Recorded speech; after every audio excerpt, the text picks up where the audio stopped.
Good day everyone, my name is Jezabel C. Tolentino from Bised English 3B, and my topic is all about Stopping by Woods on a Snowy Evening, poem by Robert Frost.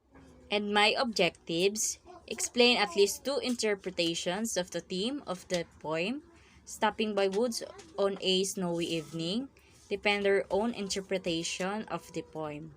Introduction. Stopping by Woods on a Snowy Evening is a poem by Robert Frost, written in 1922 and published in 1923 in his New Hampshire volume. Imagery, personification, and repetition are prominent in the work.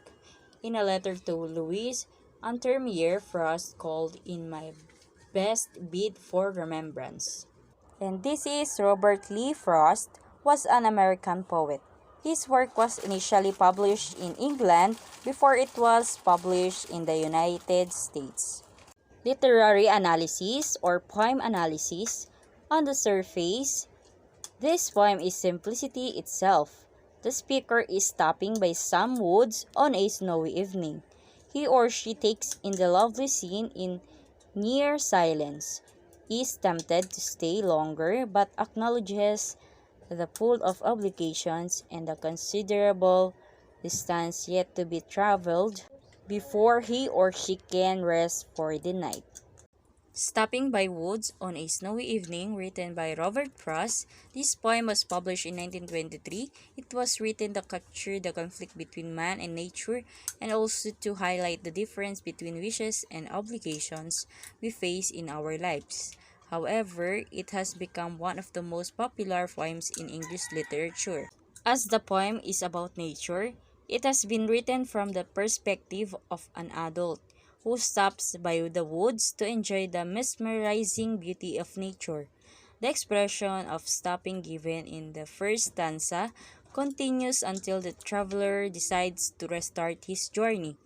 The expression of not knowing the woods and then realizing one's duties mark the central point of the poem. However, what stays in the minds of the readers is the eye-catching and bewitching beauty of woods in the snowy evening. This is the image of the poem Stopping by Woods on a Snowy Evening by Robert Frost. And this is the poem Stopping by Woods on a Snowy Evening. Here is the stanzas. The speaker in the poem is traveling at night through the snow and pauses with his horse near the woods by a neighbor's house to watch the snow falling around him. His horse shakes his harness bells, questioning the pause.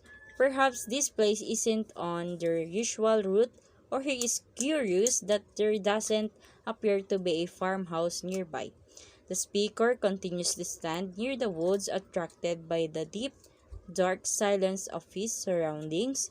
He feels compelled to move further into the snowy woods, but he ultimately decides to continue, concluding with perhaps the most famous lines of the poem. But I have promises to keep and miles to go before I sleep. And this is the source or references for this poem. Thank you.